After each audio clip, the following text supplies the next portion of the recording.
जरा सोचो कि आम दुनिया से कटी हुई एक सीक्रेट जगह पर कुछ लोगों को छोटी उम्र से ही खूंखार योद्धा बनने की ट्रेनिंग दी जाए। एक ऐसा योद्धा जो अकेला ही 100 के बराबर हो। कुछ ऐसा ही होता है हमारी आज की कहानी में। कहानी की शुरुआत होती है एक टैटू की दुकान में, जहां एक बूढ़ा आदमी एक गैंगस्टर के कंधे पर टैटू बना रहा था। अचानक गैंगस्टर के चेले ने उसे एक लिफाफा दिया जिसमें से काली रेत बाहर निकली। उन गुंडों को इसका मतलब नहीं पता था, लेकिन उसे देखते ही वो बूढ़ा आदमी वहीं जमा का जमा रह गया। उसने बताया कि काली रेत का मतलब है कि दुनिया के सबसे खतरनाक निंजा आने वाले हैं। कई साल पहले उसका सामना इन योद्धाओं से हुआ था और वो जानता है कि ये कितने खूंखार होते हैं। फिर उसने अपनी छाती का बरसों पुराना घाव दिखाया। असल में इस बूढ़े आदमी का दिल दाईं तरफ है और यही कारण था कि वो निंजा के उस वार से बच गया था। अचानक एक आदमी का सर धड़ से अलग हो गया और चारों तरफ डर का माहौल फैल गया। तभी छत से एक तार गिरी और उसने एक आदमी को ऊपर खींच लिया। जब वो वापस आया तो उसके शरीर के टुकड़े हो चुके थे। ये निंजा हमेशा अंधेरे में छिपकर वार करते थे और एक ही पल में उन्होंने वहां खून की नदियां बहा दी। जब सब मर गए तो निंजाज अंधेरे से बाहर निकले। इसके बाद हमें जापान की ओजुनु पीढ़ी की कहानी बताई गई। ये खूंखार निंजाज की पीढ़ी है जिनका सरदार है लॉर्ड ओजुनु। ये लोग दुनिया भर से बच्चे इकट्ठा करते हैं और कड़ी ट्रेनिंग के बाद उन्हें निंजा बनाया जाता है। इन निंजाज के बारे में दुनिया के सभी बड़े लोग जानते हैं, लेकिन आम जनता को इनकी कोई भनक नहीं। कोई भी इन्हें 100 किलो सोना देकर किसी का भी कत्ल करवा सकता है। ओजुनु पीढ़ी सदियों से अंधेरे में काम करती आ रही है। बताया जाता है कि रशियन प्रेसिडेंट और जापान के प्रधानमंत्री की मौत के पीछे भी इनका ही हाथ था। एक दिन लॉर्ड ओजुनु राइजो नाम के एक बच्चे को वहां लाए। उसके माँ बाप ने उसे लावारिस छोड़ दिया था, इसलिए ओजुनु उसे अपने साथ ले आया। ओजुनु को मन ही मन में लगा कि ये बच्चा आगे चलकर इस पीढ़ी का सरदार बनेगा। इसी वजह से उसकी काफी सख्त ट्रेनिंग होने लगी।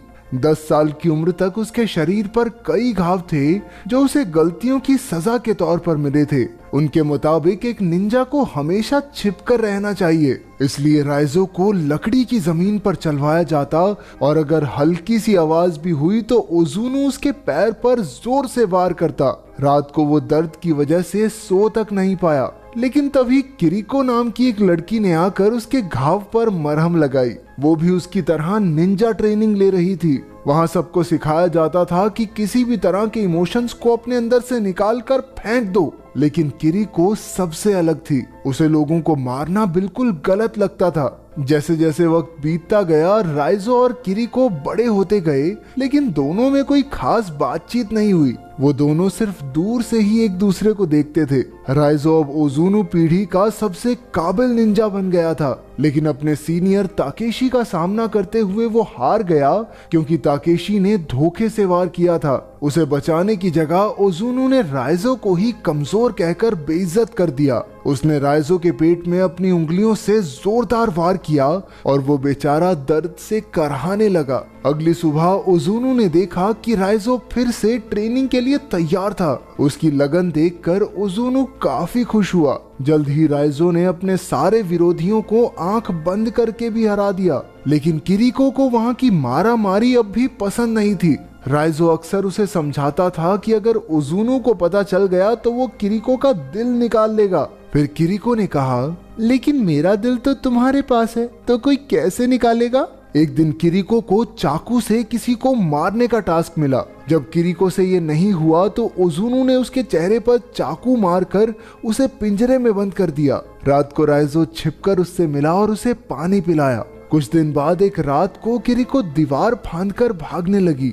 उसने राइजो को भी अपने साथ बुलाया, लेकिन राइजो ओजुनु के लिए वफादार रहा। आखिरकार वो पकड़ी गई और अब उसे मौत की सजा होनी थी। ताकेशी ने सबके सामने उसके दिल पर वार करके उसे मार डाला। उस दिन राइजो के अंदर भी कुछ मर गया, लेकिन वो फिर भी ओजुनु से जुड़ा रहा। इसके कुछ साल बाद बर्लिन में मीका नाम की एक लड़की को निंजास के होने के कुछ सबूत मिले।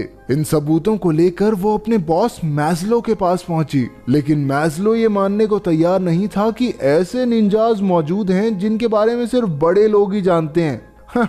ऐसा कुछ नहीं होता। इसलिए मीका ने उसे सबूत दिखाए कि बड़े लोगों का पैसा इधर उधर होने में और कई नेताओं की मौत में निंजास का ही हाथ है। अब मैस्लो ने इसके बारे में और जानने का फैसला किया। उन्हें पता चला कि सेबैटिन नाम के एक जासूस ने भी ऐसे सबूत इकट्ठा किए थे, लेकिन जल्द ही उसे काम से निकाल दिया गया और किसी ने उसका खून कर दिया था। उधर राइजो भी किसी खास काम के लिए बर्लिन में था। वो एक सुनसान से घर में अकेला था और हर सुबह कड़ी ट्रेनिंग करता। एक दिन वो कपड़े धोने की दुकान पर गया जहां उसे एक औरत दिखी। उसे देखते ही राइजो समझ गया कि वो भी एक निंजा है। उसी वक्त दोनों ने एक दूसरे पर वार किया और एक जबरदस्त लड़ाई शुरू हो गई। कुछ देर बाद हमने देखा कि राइजो उस लड़की को एक वॉशिंग मशीन में भर के चला गया था। उधर मीका उस जासूस की पत्नी से मिलने पहुंची जिसे निंजास के सबूत मिलने पर मार दिया गया था। उस औरत ने बताया कि यूं तो उसका पति काफी हिम्मत वाला था,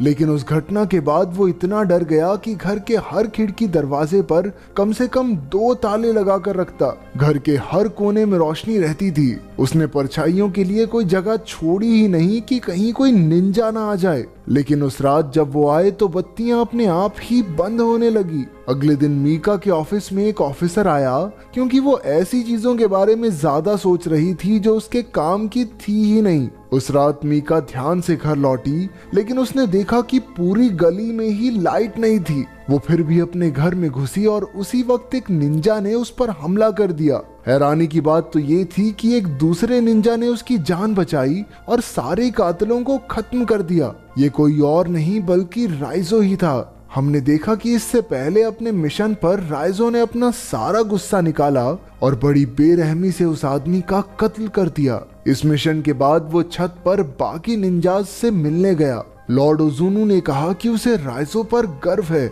लेकिन अचानक राइजो ने उस पर हमला कर दिया और उसकी आंख और चेहरे को चीर डाला। उसके साथ के निंजाज ने लीडर पर हमला करने की वजह से उसे काफी जख्मी करके छत से नीचे फेंक दिया। खुशकिस्मती से राइजो पानी में गिरकर बच निकला। उस दिन के बाद राइजो ने निंजाज के खिलाफ काम करना शुरू कर दिया और उनके हर मिशन को चौपट किया। उसने मीका की जान भी इसीलिए बचाई थी। इसके बाद दोनों एक होटल में पहुंचे और अपने कपड़े बदले, क्योंकि निंजा खास सूंघने की शक्ति से इंसानों तक पहुंच जाते हैं। फिर मीका ने मैस्लो को बताया कि वो तो राइजो के साथ है, लेकिन मैस्लो को तो राइजो को पकड़ने के ऑर्डर्स मिले थे।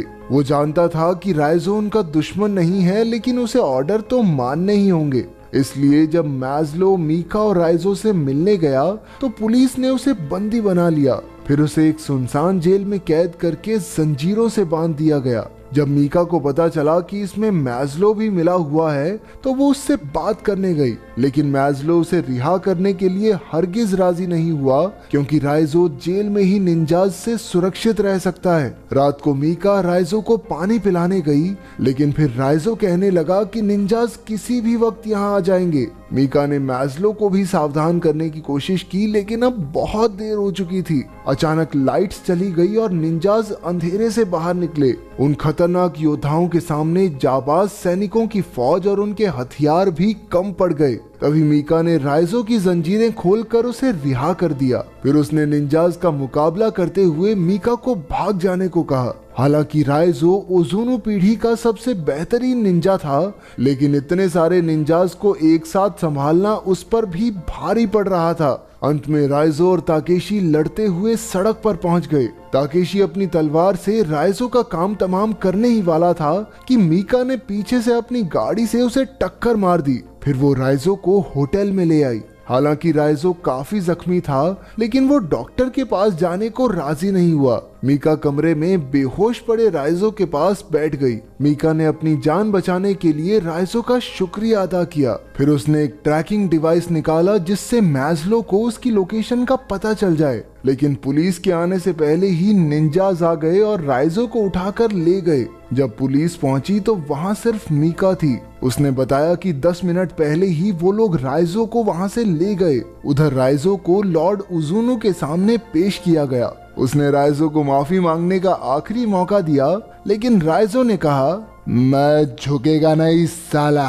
इससे ओजुनु का गुस्सा 7वें आसमान पर पहुंच गया, क्योंकि कुछ साल पहले तक तो उसने सोचा था कि यही लड़का आने वाले समय में पूरे कबीले का सरदार बनेगा। उसने राइजो को किरिको की जगह खड़ा किया और फिर अपनी उंगलियों से 3 बार खतरनाक वार किए। आमतौर पर ओजुनु के एक ही वार से लोग मर जाते थे, लेकिन राइजो ने तो बस खून की उल्टी की। उसके साथ साथ ट्रैकिंग डिवाइस भी बाहर आ गया। उसी वक्त मीका ने पूरी पुलिस फौज के साथ हमला करके खलबली मचा दी। कई निंजाज धमाकों में मारे गए। इस खूनी जंग में दोनों तरफ से कई लोग शहीद हुए। वहीं राइजो को ताकेशी और उसके आदमियों ने घेर लिया। राइजो ने आव देखा ना ताव और एक एक करके सबको धूल चटा दी। फिर ताकेशी और राइजो आमने सामने आए और अपना पूरा जोर लगा दिया। आखिरकार जीत राइजो की हुई और उसने ताकेशी के शरीर का एक हिस्सा काट फेंका। अब बारी थी ओजुनु की। उसने देखा कि ओजुनु एक कमरे में आराम से बैठा था।